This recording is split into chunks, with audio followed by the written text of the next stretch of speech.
And now I'd like to welcome you to today's webinar on leadership and development, mastering positive assertiveness. I'm going to pass things over to our presenter today. He is executive leadership coach and professional development consultant, Mr. Brian Ackles. Brian, you now have the floor.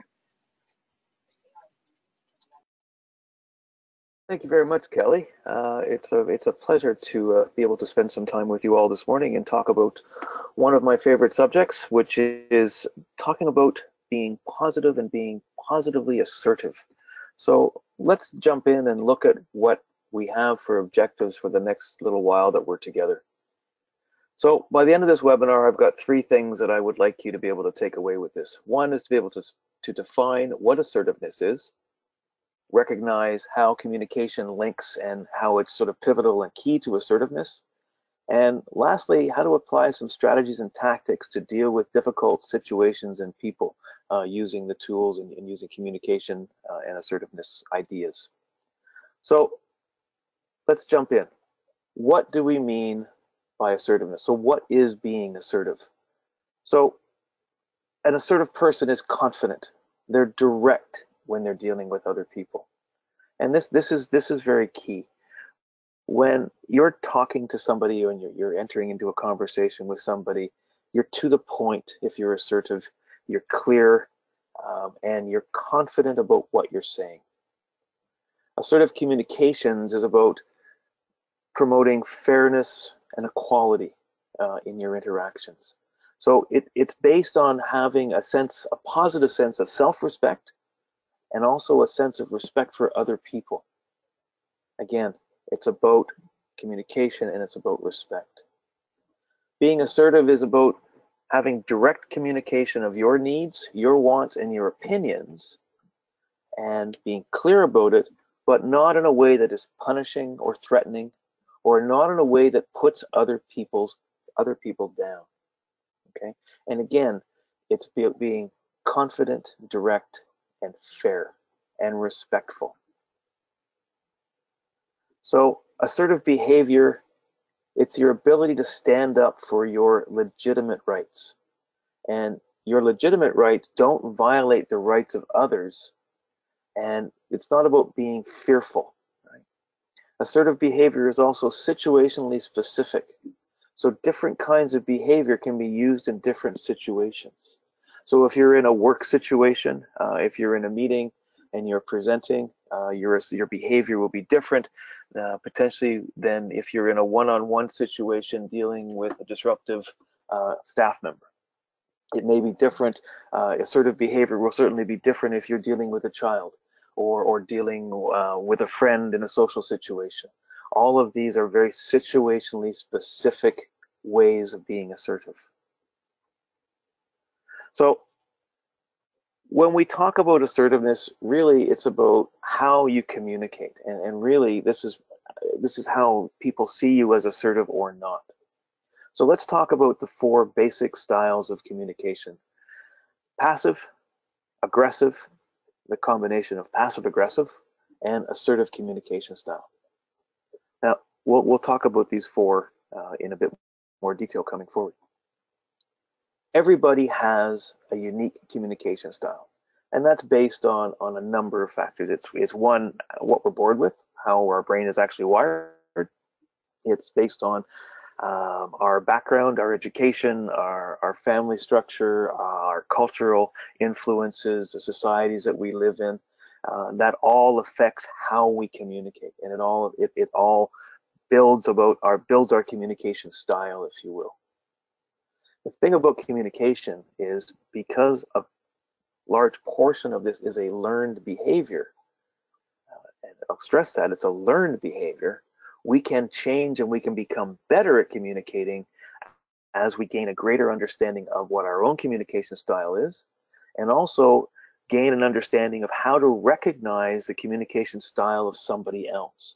So once you begin to recognize the style of somebody else, you can also recognize how your style may be contributing to a successful conversation, or maybe it's contributing to an unsuccessful conversation, and you can adapt your style as needs be. So you can accommodate others more effectively and modify your style depending on the situation that you're in. And this goes back to assertiveness being situationally dependent.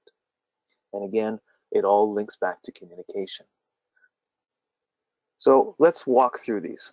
So let's talk about the passive person and passive communication styles. So we all have met or deal with passive people in our lives. People who avoid expressing their opinions, people who avoid expressing their feelings. They avoid protecting their own rights. They avoid, uh, they don't worry about their own needs, or they avoid even trying to meet their own needs. Passive people are very insecure. They have very poor eye contact with people. When you're talking with a passive person, they'll be tending to look away. They really won't want to make eye contact with you. Their body posture will not be very clear. It'll be kind of slumped, and you get a lot of apologizing, whether directly or indirectly. You'll see words like sorry, or no, I didn't mean to interrupt you, or no, sorry about that. Yeah, no, I'll just listen if you don't mind. And you'll get a lot of and yeah, sorry, yeah. So you'll get a lot of that type of communication, and just you feel that they don't really want to stand up and be counted, if you will. So now let's go to the exact opposite of that. And we go to the aggressive person. Now, an aggressive person really doesn't care about anything else but themselves, right? They'll communicate in a way to violate the rights of others. Doesn't matter. It's all about them. They have the right to speak their mind. It doesn't matter what they say. It doesn't matter who it affects. It doesn't matter what the outcome of what they say. Aggressive communicators are typically or often verbally or physically abusive, or both. You'll have people who are jabbing their finger at you. They're pushing, they're right in your face, or they're actually physically touching it while they're talking. And it's loud. It can be very intolerant types of communication. They they have low tolerance for frustration. They use humiliation. They'll put people down. They'll interrupt people frequently. These are the type of people it's almost impossible to have a conversation with, because, as I'm sure you've all heard the expression, they love the sound of their own voice. So they're constantly trying to keep the conversation to them, focused on them.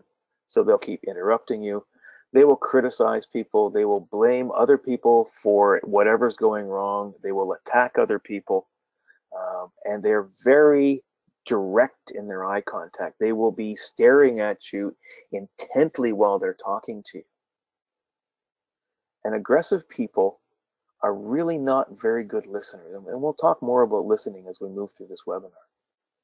So we've all dealt with aggressive people. We see examples of aggressive people in the media pretty much every day. So they're relatively easy to recognize. Hopefully, you don't have many or any of these people in the workplace, because they tend to move through the workplace relatively quickly, depending on their ability to hide or not. So now let's put this together and talk about the passive aggressive person. Now, passive aggressive is these are the people that can be hard to suss out. They use a style which may appear to be passive on the surface, but they're really hiding anger, and there's something going on inside them that really is angry and frustrating, and they're hiding it behind a facade of passivity, if you will. Now, passive aggressive people you'll often see them sort of quietly talking or muttering to themselves. They have a tendency to try and sabotage and sort of use guerrilla communication tactics. They won't get in your face in terms of trying to communicate if they're having a problem. They will find different ways to get their point across rather than directly communicating with you. And this is typical of a passive aggressive style of communication. And then we get to the assertive style of communication.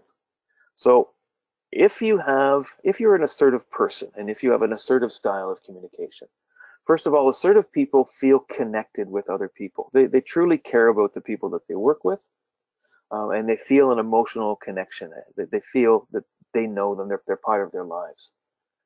Assertive people make statements of needs and feelings clearly. And we'll go back to that first definition of assertiveness. It's about clear and direct communication. But those statements are made appropriately and they're made respectfully. And that's very important. So an aggressive person is telling you exactly what they want and they're telling you exactly when they want it, and they don't care if you want to give it to them or not. Now, an assertive person is talking about what they need, why they're feeling the way they're feeling. They're asking your opinion. They're making sure that they're respecting your boundaries and they're respecting the way that you communicate. Assertive people generally feel that they're in control of themselves. They can manage their emotions. They can manage their tones of voice. And assertive people are good listeners, and they maintain good eye contact. So assertive people really have a high degree of emotional intelligence as well. They understand the triggers. They understand what makes them feel the way that they feel, and they can manage their emotions. They can manage this as they're talking to people. And assertive communication and assertive people create a respectful environment. They do not allow other people to abuse them, and they don't allow other people to manipulate them in a conversation. So they will stop people saying, I'm sorry, I don't feel that you're being very respectful. Uh, I feel that you're actually abusing what you're saying you're abusing me with what you're saying. They're very clear on that. But it's raised in a way which is respectful. I'm not talking about being polite and being wishy-washy, but it's about respect. Okay, so now we've got these four styles. We've got the aggressive, passive aggressive, and assertive communication styles. And all of these have a component of listening to them. So let's talk a little bit about listening and hearing, because we all know that there is a difference. We hear sounds all the time, right? We hear background noise, we hear sounds in the office, we hear things. But listening is a conscious choice. Now, I know we've all been told this over and over again, is listening is something that you choose to do. And it is, again, a conscious choice. So active listening is always a choice about how you're listening to what somebody says. Now, the thing about truly listening to people is that to listen to someone requires concentration. So you have to have the ability to focus on what somebody is saying, how they're saying it, the intonation, the tone. If you're face to face, you're looking at the body language as well, and we'll talk more about that. Right? You're concentrating on the sentences, you're concentrating on the words, the stories that people are telling you, and you're concentrating on what that person is saying. You're not just hearing the words, you're listening to the undertones, you're listening to the context of what they're saying and how they're saying it. Now, one of the things about active listening is that means you're not planning your response while the other person is speaking. And this is really, really important because we all do this. And it's part of, I think, how we're generally wired. Somebody starts to speak and we're concentrating and we're listening to them. And as they're speaking, some part of our brain starts to say, well, we should probably figure out what we're going to say after they finish speaking. Now, that distracts you from being an active listener. So one of the key things you can do is when somebody stops talking and you've been listening to them, take a moment, and it can be a very brief moment, just to assimilate what they've said and then respond back. And you can take a pause. There's nothing wrong with pausing in a conversation to just to absorb what somebody has said, to make sure that you understand what they've said. So, thinking about listening and thinking about communications. So, as you're going through this active listening exercise, you're also looking at communications and understanding the dimensions of which the communication is taking place. So why is this person talking to me now? Why is this person communicating with me now? And dimension of communication can be, applied to both spoken communication and to written communication. So the length of the message, how long is this person talking to me, or how long is the email that they're sending to me? I have had the fortune or misfortune, I suppose, to work closely with people who would write 3- and 4-page emails, very detailed, lots and lots and lots of information in them, with the key point typically buried somewhere in the middle of the email that you might or might not necessarily see. So that can tell you something about how they're communicating. The words that are chosen when people are communicating with you, is it a very formal communication? Um, I, Mr. Ackles, I've brought you into my office today to talk to you about a very serious matter. That might give you an indication that it's going to be a pretty formal discussion. Is it full of slang? Is it very casual? Is it more sort of roll with the punches types of communication? What about the pace, the volume? How are people talking to you? How loud are they getting? Are they speaking really, really quickly? Or are they trying to speak in a measured way to make sure that they're being heard and understood clearly? And we all, again, and I'm as guilty of it as anybody else, and I try and make sure I try and slow down my speech, but we're all guilty of speeding up our conversations and speeding up our words. We need to take a moment just to slow down and make sure that we're being understood, particularly as we're in a more and more and more multicultural environment where we're dealing with a lot of people whose first language may or may not be English. So speaking clearly, speaking at a reasonable pace, gives people a better chance to understand what you're actually saying. Think about the pauses and hesitations in communication. How do they enhance a message? So if you're stopping for a second, if you're pausing, if you're hesitating during the message, and a pause and a hesitation is different. A pause is very purposeful. A hesitation can be, I'm not quite sure what I'm going to say next. Now, what about the nonverbal cues? And this is the body language. So we talked about passive people who don't make eye contact. They have more of a slouched body posture. Aggressive people who are very much in your face. What about their facial expressions? Are they angry? What do they tell me about the message? So all of these things are dimensions of communication that, although it seems like a lot, we process this, all of this information, we process this in a split second. The length of communication, we don't process in a split second. That tends to go on and on and on. But you processing why they're talking to you, how they're talking to you, the volume, the pace, the pauses, hesitation, cues, all of this, you're evaluating this as you're actively listening to somebody. So when people are asked, when you're actively listening and you're thinking about just concentrating on what people are saying, and you get to the end, that person stops speaking. Now, there's certain things you can do as an active listener to make sure that you've understood exactly what was being said, and that's using different types of questions. So, open questions. So, can you tell me what you think about whatever? And it's a very opening question. Clarifying questions.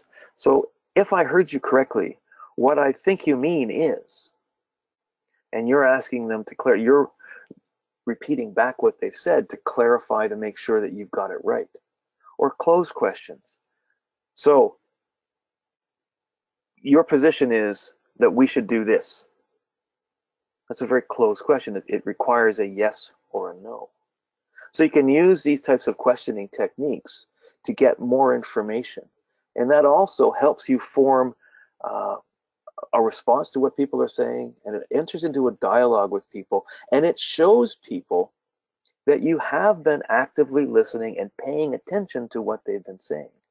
Now, if people have come to you and said, I really need to talk to you about something, and then you turn around and you prove to them that you're paying attention by actively listening, you're showing a great deal of respect to that person because they've come to you to ask to communicate, to talk to you about something, and you've agreed, and not only have you agreed, but you've proved to them that you are interested in what they're saying, and you are taking the time to truly listen to what they're saying. So as we go through all of this, you also have to understand how your thoughts impact on how you communicate and how you listen to people. So how positive are you? What type of thinker are you? What are your typical thought patterns? Like, are you a very logical person? Do you like to hear things laid out very clearly and very concisely? Does it bother you when it doesn't? Does your mind wander? Um, do you have a lot of negative thoughts? So let's talk a little bit more about negative versus positive thinking. So thinking about negative things all the time is easy. It's easy to fall into the, yeah, that didn't work. Well, yeah, go figure, you know. Kind of expected that wouldn't work. Or, yeah, well, it didn't work again, so what? You know, oh, wow, that person cut me off, figures. They, whatever. Negative thinking is easy because you don't really have to think about it. It's just something, yeah, just blurt it out. But positive thinking, and this is, the research in neuroscience proves this, it takes more effort to think positive thoughts. Now, especially if you're not used to thinking positive thoughts. If we're typically a doom and gloom person, then doom and gloom is easy because it's sort of the pattern we get into and it's the pattern we're comfortable with. But positive thinking means that you're thinking in a way that is looking for the best in life, looking for the best in what people have to offer.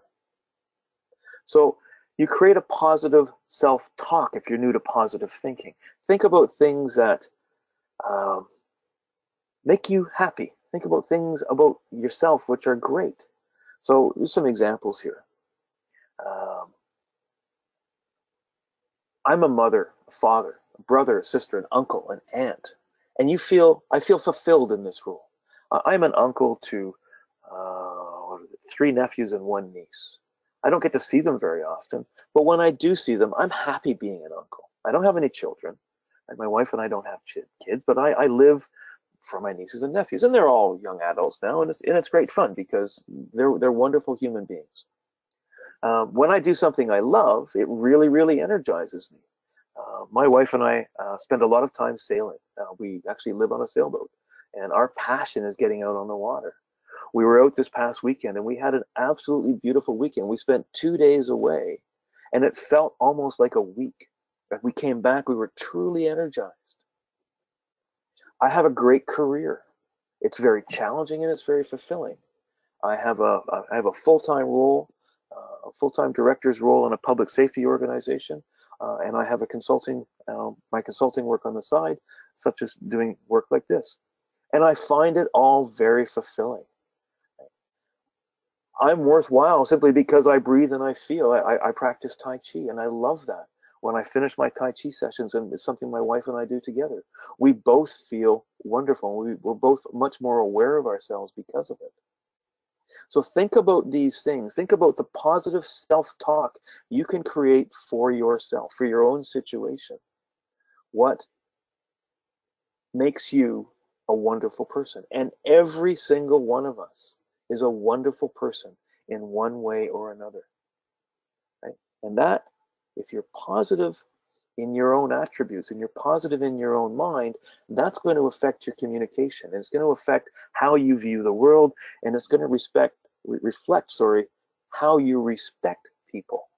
Because you will feel a great deal of respect for yourself, And if you respect yourself, you're finding it much easier to respect somebody else. And this again becomes part of being positively assertive.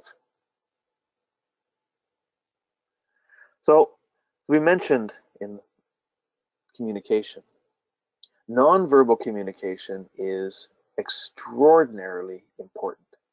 Now, functionally and basically, this is communicating without words. It's your body language. And we've all heard the term body language. There's songs about body language, and some of them may be going through your mind right now.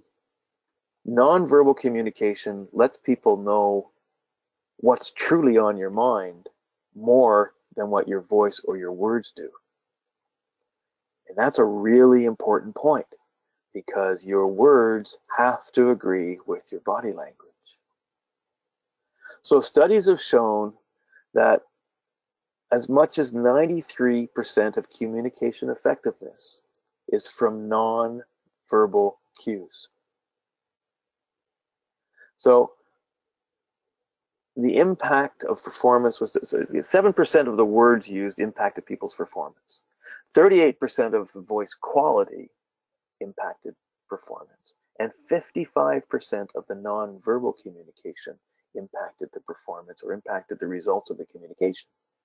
So if you think about this, if your communication is in conflict, if your words are in conflict with your body, right, people won't believe you. It's incongruous. Right? If your words are saying positive things and your body is going doom and gloom, right? If you've got a slump body posture and you're just like, oh my goodness, what's going to happen? But your words are really bright and cheerful, or your body, your voice quality is bright and cheerful, but 55% of your communication is not. That will lead to a breakdown in trust and a breakdown of how much people are going to actually believe what you say. And this is really, really important. And this is something you can actually practice. You can practice speaking in front of a mirror. And it sounds odd, people say, oh, you'll talk in a mirror. If you have to give a speech, if you have to give a talk, practice in front of a mirror. As weird as it sounds, and if for any of you that have done it, you know that this works. Once you get over laughing at yourself, and we will all laugh at ourselves when we start talking to ourselves in a mirror, you start to recognize your facial expressions and how you use your facial expressions while you're talking to somebody, and how you use body movements, and how you use your hand gestures, etc.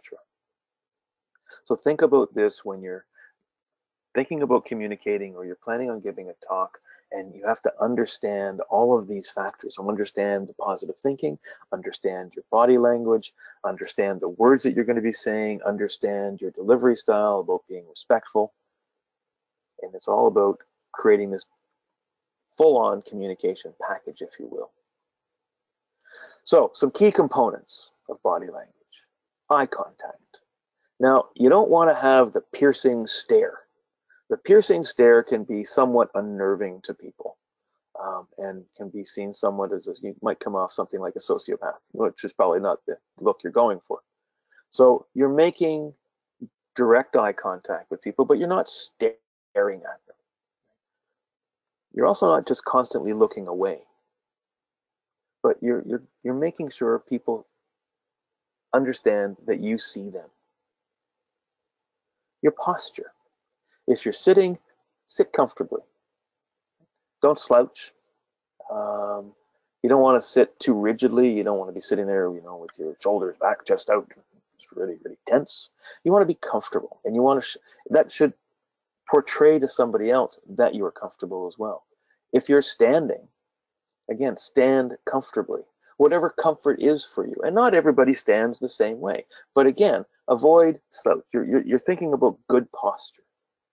So thinking about standing up straight, standing with your head square, being able to make good eye contact with people. And think about the movement that you're doing with your body. Now, you can't see me. I'm sitting comfortably actually on my boat for this webinar. I use a lot of hand movements when I talk, and I'm quite conscious of that. And I'm using a lot of hand movements as I'm talking to you now. the movements that I make, I feel enhance the communication that I'm giving. Now, that's when I'm face to face with you. The problem is I can't really shut it off if I'm not face to face with you, which is why I'm still using my hands a lot while I talk to you on a webinar. But you also need to be very conscious of this, conscious of your facial expressions, conscious of the gestures that you're using need to reinforce the messages, the verbal messages that you're giving. And you don't want to do this too much. You don't want to be flapping your arms around like you're a crazy person. You don't want to be, jerking your head around and looking at everybody and not understanding, not making eye contact with one person. You're using appropriate expressions. You're using appropriate body movements. And these are very key components of body language. And again, like we said right at the beginning, this is all stuff you can practice, and this is all learned behavior. So you can learn to be better at controlling your body language. You can learn to be better at communicating, and you can learn about positive assertiveness.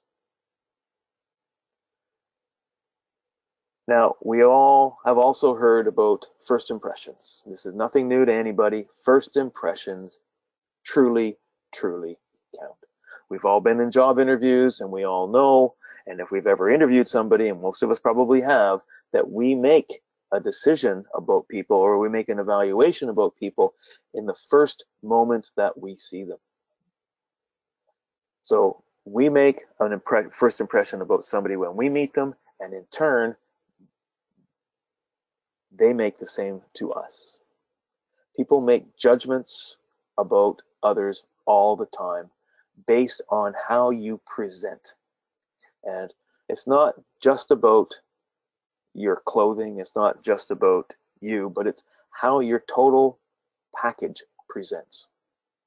So if you show up to a job interview for a white collar job, and you are looking at a senior role, so you're going to be dealing with people, dealing with management, dealing with customers, and you're not confident, and your body posture shows that you're not confident. Your voice drops a little bit. You're speaking a bit more sort of monotoned. You're not really positive and clear in your communications, right? You're not presenting a face that you're here because you're good at the job. You're here because you know that you can help this organization be successful. That's the impression you're trying to make. So that your whole body has to give that impression. It's the way you look, it's the way you're groomed, it's the way you're dressed, it's the way you present. All of these things are important because, like it or not, first impressions count, and we don't, or rarely, get a second chance. Now,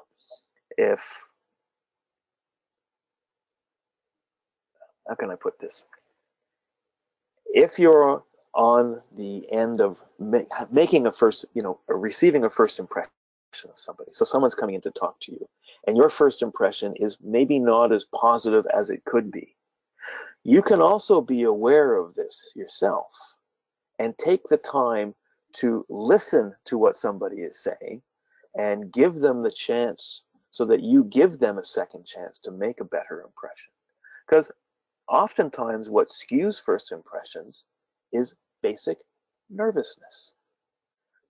If you're nervous about something, you're going in because you really, really want the job, because you really, really want to make a good impression on a sales call, right? All of this can make you a bit nervous, and that can skew how you would normally be presenting. So you think about this, and if you're on the receiving end of this, particularly in a hiring situation, more so than anything else, gives people the second chance. Think about that. So tactics and first impressions. Body language. Body language makes up 55% of your communication. So your body language must match what you're saying, and it should be positive, clear, concise. Like it or not, dress and grooming is important. It's not about how much money you spend. You don't need to go out and buy Brooks Brothers clothes or whatever, but it's about wearing clean, unwrinkled, event-appropriate clothing. And that's very key. Event-appropriate clothing. And you need to be groomed neatly. Right? There's no prescribed way that you need to look. Right? You can have short hair, you can have long hair, you can have a beard, you cannot have a beard, you can wear makeup, you cannot wear makeup. And that's across gender, by the way. It doesn't matter, but it's about being neat and event appropriate. Don't show up for an interview in a warehouse wearing a suit. Don't show up to a sales call at a ranch wearing a Brooks Brothers suit and loafers. Don't show up at a sales call for at an IT company wearing jeans and a t-shirt. That type of idea. You all get this idea. Your handshake. There's been a lot said about handshakes, right? Some people, there's that crushing, bone crushing handshake, which is just, you just walk away and go, my God, do I have a hand left? You want a handshake which is firm, right? Not weak and not one that's going to cause pain, right? You want a handshake that says, yes, I acknowledge your presence. Thank you very much. It's a real pleasure to meet you. Now, also understand when handshakes are inappropriate. Some people will pull their hand back and say, no, I don't shake hands. And in today's day and age, perfectly understandable. People are, it's just the way it is. One of the reasons for this, and I get this in my office all the time, is that people aren't feeling well. There's a lot of sickness going around, a lot of colds, flu season, etc. So they'll say, no, fist bump, right? They'll do a fist bump. Now, whether that's appropriate in a formal sales call, maybe not, but understand that handshakes can be optional. So, but if you do shake somebody's hand, a firm grip. Nothing hard, nothing soft, right? Something that says, yes, I acknowledge that you're there. And again, back to this idea of a mirror and body movement. You can also get a friend to help you. This is where you'll find out who your true friends are, the ones that aren't going to laugh uproariously at you. But they can give you some positive comments and realistic feedback as to how you seem physically when you're talking to them. And they can give you support. Videotaping your own self is another way of doing this, so you're not doing it in front of a mirror. So set up a video camera. We've all got smartphones. Stick it on a stick. Take a video of yourself giving a short presentation. Sit in front of your laptop and do it, and then watch it and look for the cues. Look for things that you would like to change. Again, this is all part of how you can manage your own communications. Sound confident. Right, 38% of communication is about how you sound. If you don't really sound like you know what you're doing, messages are kind of received, but it's about, communication is kind of important. Apparently, the quality of your voice and your tone and control all make a difference to how confident you sound. If your voice drops off like that, you're probably not sounding very confident. So, you need to be clear on what you know and that you're confidently communicating that to people. Reduce your anxiety, right? Finding quick relaxation activities can help you. If you've got to give a talk and you're nervous about giving a talk, take a couple of minutes beforehand by yourself and just do some breathing exercises. I find that really helps me and that really works for me. Accept the fact that most people have nerves and have the jitters when they first start to speak. It doesn't end, it doesn't stop, but it can be a very powerful energizing force as well. So look for ways to help yourself reduce that anxiety. Understand your worth. Right? Understand that you have a tremendous amount of self-worth, right? You are confident in yourself, right? And that's very, very important. You're in charge of your own destiny. You're happy, you're fulfilled, and you live a meaningful life. Right? You identify as having a high degree of self-worth. Take an inventory of what you have. And if you think about what you have in this wonderful life in the Western world that we have, it's a lot. It's a tremendous amount. Right? We have the ability to communicate across distances. We have the ability to partner with a number of different people. We have the ability to learn and be exposed to multiple cultures and multiple views and multiple ways of thinking. We have places to live. We have cars to drive. We have transport that we can use. I live in Vancouver. We have bike lanes everywhere if you want to bike around. We have a wonderful life. I have a wonderful life. I'm very happy with what I have. I'm very happy with my partner of 33 years. Um, I have a high degree of self-worth, and I truly believe that. I truly feel that um, I'm confident that what I've got it and that I can share things with other people. Identify your own worth. Know that you're good. So let's talk last about being assertive in difficult situations. And we've all faced these. For any of you that are managers out there, we've all faced the difficult employee, the person that we have to deal with in a challenging situation. If you're in sales, you've certainly dealt with difficult customers. If you're a customer, you certainly dealt with difficult suppliers, difficult vendors. So there's always something that you're going to deal with in a difficult situation. So a difficult person can be anybody, your boss, your coworker, colleague, and somebody in another company, somebody that's in the coffee shop. They may behave in a way that is very disruptive to your business and very disruptive to your life outside of work. In a work setting, this person can really disturb the workflow and really disturb the team, and can lead to a lot of flared tempers, can lead to an excess amount of gossip, etc. And this is the person that will take a team, which is maybe, a pretty high functioning team, and almost destroy it for whatever reason, right? And the thing is, you need to get to the bottom line of why that's happening, because you can't afford to have people disrupting work, because difficult situations and people that disrupt work cost organizations money, and they cost organizations time, they cost organizations reputation.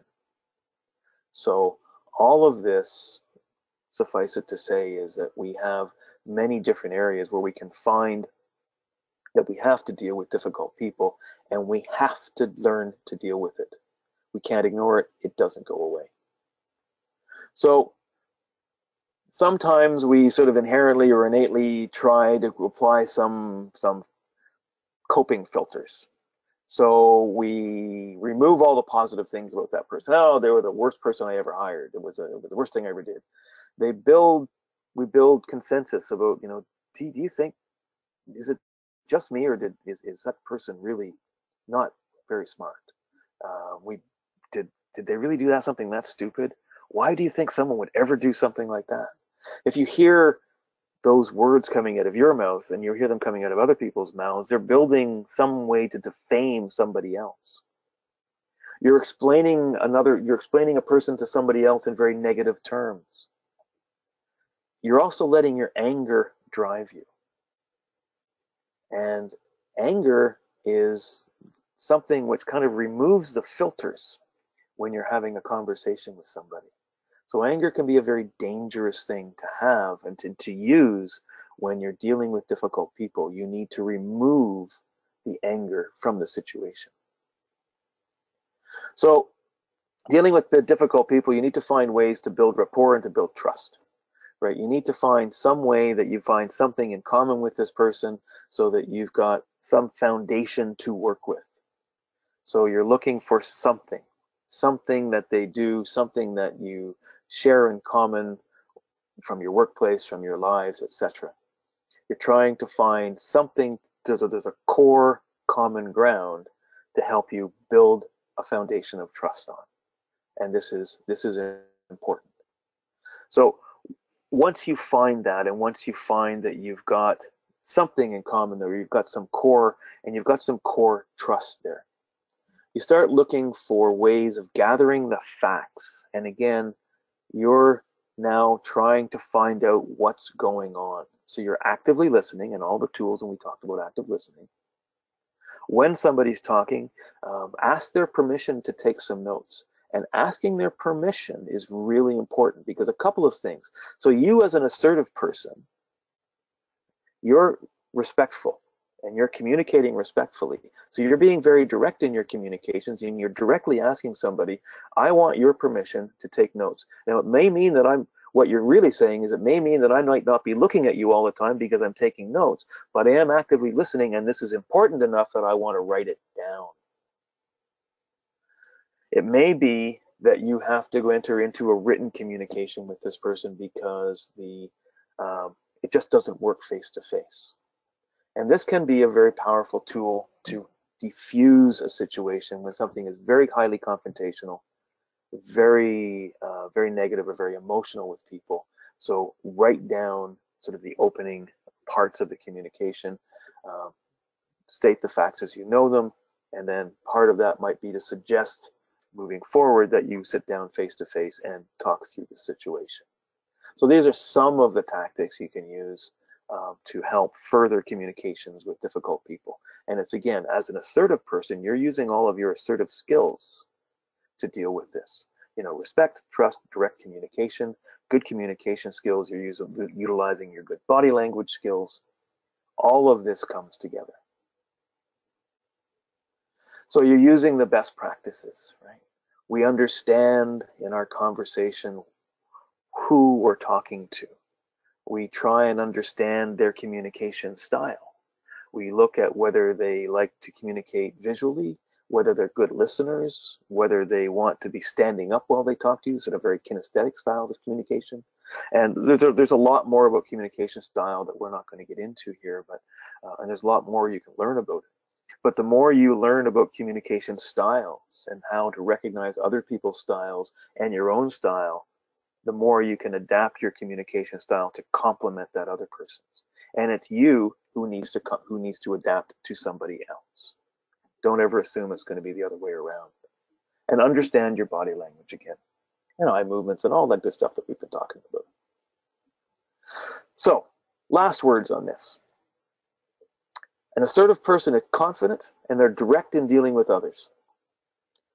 Everybody, and I mean everybody, can become better at communicating with a greater understanding of their own style and the style of others. You can learn to accommodate and modify your style. You can leverage your body language for full communication. And make the best first impressions you can by looking, sounding, and finally being confident. And with that, I will say thank you very much. And I've thoroughly enjoyed this talk. So if you've got any questions, please let me know. Thank you so much, Brian. And thanks again, everyone, for joining us. If you guys have any questions, feel free to type those in the chat now, and we will address those over audio. Want to remind everyone that this is just a small portion of what's available through our New Horizons classroom and online course curriculum. So please visit our website at newhorizons.com. For more information regarding this course, you can click on our Center for Leadership Development. For more information on this course and other courses just like it. So, Brian, we did have a question, and it was regarding the asking questions. So the active listeners who use specific questioning techniques, they wanted to know if you could give examples, once again, of the 3 types of questions to use.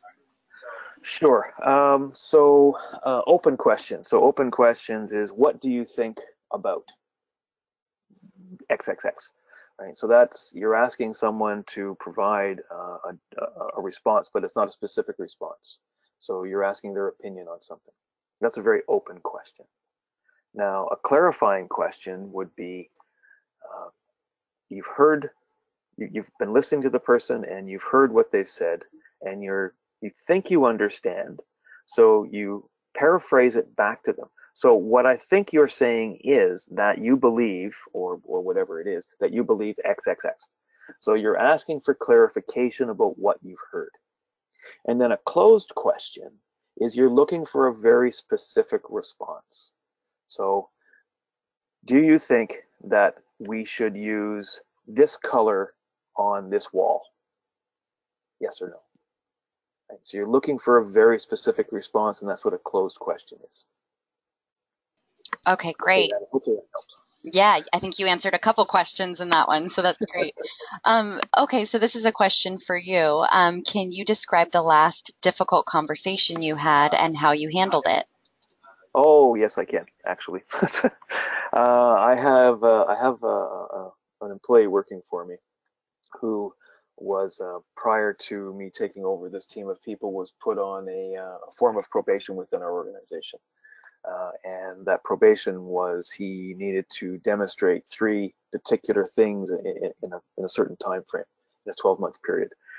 And it got to the end of the 12-month period, and he had not done any of the 3 of them. And what the consequences of that was that he was going to be demoted in pay grade. We weren't going to be letting him go, but we were going to be rolling him back to a lower pay grade. So I made him aware that we were going to be having this conversation, and we went into a room, and I was very prepared for this particular individual because he's a very difficult person to deal with. So I spent a lot of time being very clear on what I was going to talk to him about. I actually wrote it down. I actually wrote it down longhand because for me that helped me remember. I wrote down longhand, the points that I was going to cover off, the types of questions I was going to ask him, and that really was looking at open-ended questions, clarifying questions, and closed questions, and a lot of closed questions for this particular instance. The room that we sat in was quite small. I introduced it, planned out, introduced what we were going to be talking about, gained his agreement that this was what we were going to talk about, went through the points, and as he objected to everything, as I knew that he was going to, kept the conversation very, very factual, refused to get angry, refused to rise to any of the comments, the very negative comments that he was making. He was getting very emotional. At the end, calmed him down to a point where it was, okay, you understand that this has happened. This was what was set up. This was what was evidenced by what you've done. You've brought up these points. I respect that, but at the end, you still haven't satisfied the 3 conditions. And he grudgingly agreed that he had not satisfied the 3 conditions. And he did take it to my boss. He did complain, and he did actually ask my permission to talk to my boss about this, which I freely gave. Said, please feel free to talk to my boss about this. That's fine. But it was a very planned, very controlled conversation. And it really had to be because this individual was very emotional, and he can be very difficult to deal with. All right. Thanks for sharing that, Brian. The next question we have is, hold on, sorry, I just lost it. We have a few coming through right now. Would you agree that the communication style depends on the importance of the relationship? Communication style depends on the importance of the relationship. I would say that your communication style adapts to the importance of the relationship. Absolutely. If you have a very strong relationship and a very good relationship with somebody, your communication style may be more relaxed than formal. If you are dealing in a situation which is you're dealing with somebody who has some control or some authority, and you're unsure of how your message is being received, your communication style is going to be a bit more formal, perhaps. So, yeah, I would say that it would be more situationally dependent than not. Yeah. Okay, and then how would you address a manager who is in the center of negativity within a department and causing high turnover, but upper management does not want to address it? So I presume that question would be coming from somebody who works for this manager, and that can be quite difficult to deal with. So you're dealing with somebody who is your boss, or dealing with a boss or somebody that's in a management position above you. Now, depending on your relationship, you can have a discussion with this person about the negative talk. Depending on your relationship with other managers, perhaps you may approach it sideways and talk to this manager's peers and colleagues. And if you know somebody well enough to have a frank and a respectful conversation. And again, being open, direct, and respectful in that conversation with whoever it is you're going to get to. Sometimes it can be easier to go to one of this person's colleagues and raise it, and they might be able to raise it with them, depending on the nature of the relationship. It is a difficult situation, though, and all you can do is counter that person's negativity with your own positive messaging. And if you can get that positive messaging through to more senior management in one way, shape, or form, they can maybe work with this person to change their negative messaging to more positive as well. Lots of nuances in that answer, and I'm sorry I can't be more precise without knowing the situation in a bit more detail. All right, and how would you communicate with a bully in management and stay in control of the situation? Yeah, that's tricky. It's not really tricky. It's you need to be very aware of your emotional cues and your emotional triggers. We all deal with bullies, and they can be very aggressive people. That's typically what they're typically aggressive communicators. So, as an assertive person dealing with an aggressive communicator, you're taking the high road. You're being very clear and you're being very direct. You're being, if somebody is bullying you, you're very clear to say, I feel that you're bullying me in this situation. I don't appreciate the way that you're speaking to me. I don't appreciate the implications of what you just said. Here's what I heard. Is that what you mean? You can turn it around by starting to ask them clarifying questions as well.